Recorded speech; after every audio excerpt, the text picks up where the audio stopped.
You were close. Closer than ever. Momentum was building. Opportunities were aligning. Your performance was sharp. And then, you hesitated. You delayed the email. You skipped the workout. You picked the easier option. You told yourself, tomorrow. And something inside you relaxed. That relief is the clue. Self-sabotage doesn't feel like fear.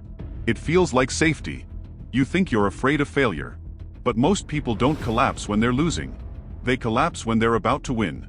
Because breakthrough is not just achievement. It's separation.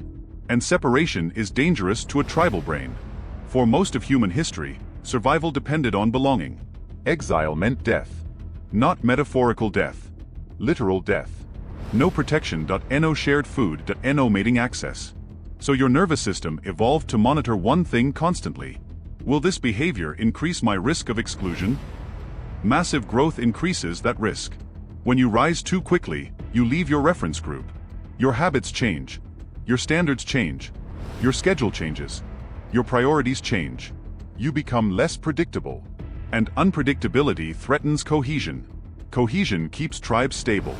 So when you approach a breakthrough, your internal alarm activates. Not because success is bad.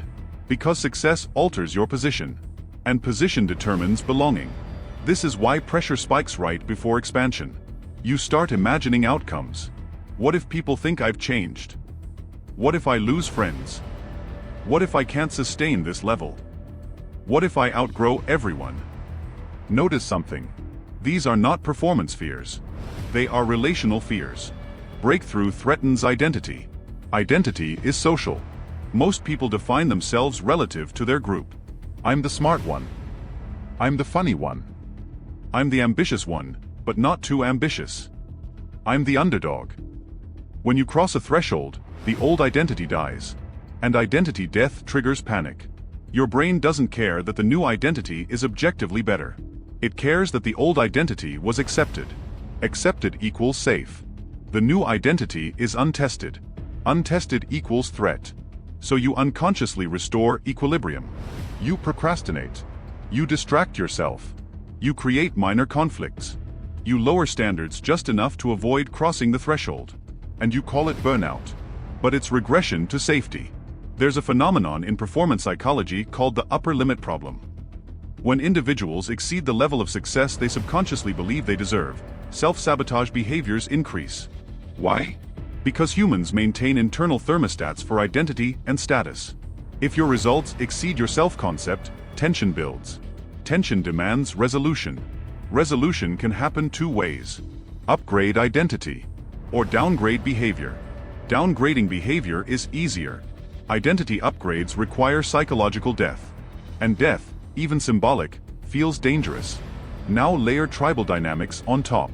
Tribes reward stability, not extreme deviation. When you consistently outperform your group, subtle signals appear. Relax. Don't take it so seriously. You're obsessed. You've changed. These comments don't feel hostile. They feel concerned. But concern can be containment.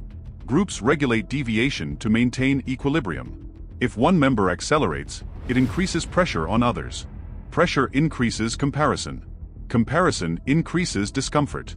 Discomfort motivates correction. Correction often looks like normalization. Normalization pulls you back. So your nervous system anticipates that correction and preemptively slows you down. Self-sabotage is often anticipatory exile avoidance. You shrink before you are pushed. You regress before you are isolated. Because regression keeps you familiar. And familiarity keeps you included. Here's another layer most people ignore. Growth increases visibility. Visibility increases evaluation. Evaluation increases potential rejection. At low performance levels, expectations are low. Low expectations are safe. High expectations are volatile. Once you demonstrate capacity, people expect consistency. Consistency creates pressure. Pressure creates fear of failure. So sometimes you sabotage not to avoid success, but to avoid the responsibility that comes with it. If you never fully break through, you never fully carry the weight. The tribe tolerates potential. It scrutinizes proof. And proof changes dynamics. Let's get even more structural. In dominance hierarchies, Rank shifts are disruptive. When someone ascends, others must adjust. That adjustment can create instability. So hierarchies resist rapid movement. Gradual growth is absorbed. Sudden breakthrough shocks the system. Your subconscious senses the shock and slows acceleration to avoid destabilization. You feel it as fatigue right before launch, conflict right before opportunity, doubt right before decision. But these are not random. They cluster around thresholds. Because thresholds mark transformation. Transformation threatens belonging. Now here's the uncomfortable truth. If you actually break through, some relationships will weaken. Some conversations will change. Some invitations will disappear. Not because you're arrogant, but because your trajectory diverged. Your nervous system knows this. It has watched it happen to others. So it calculates cost.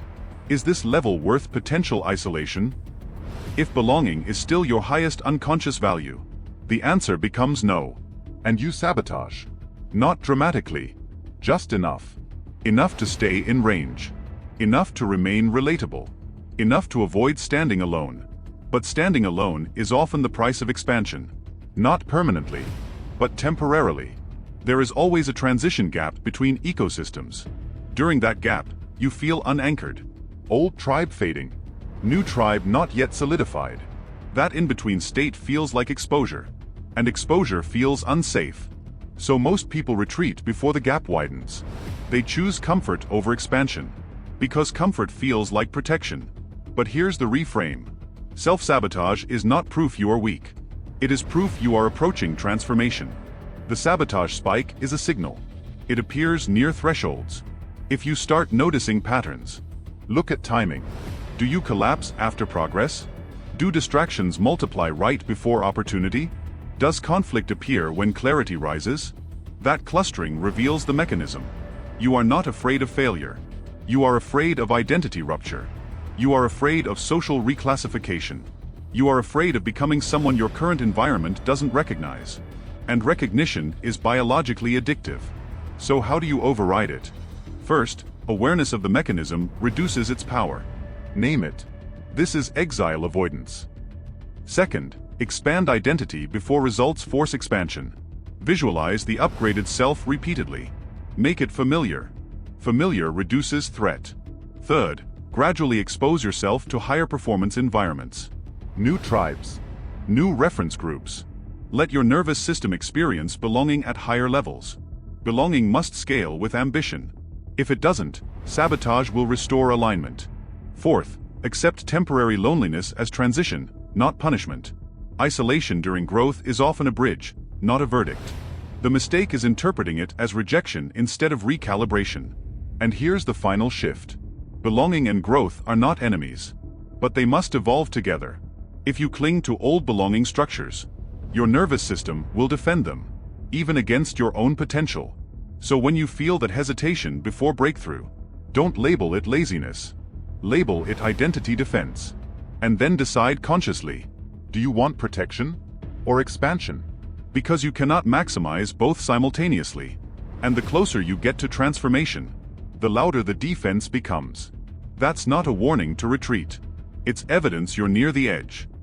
Subscribe for structural clarity, not comfort.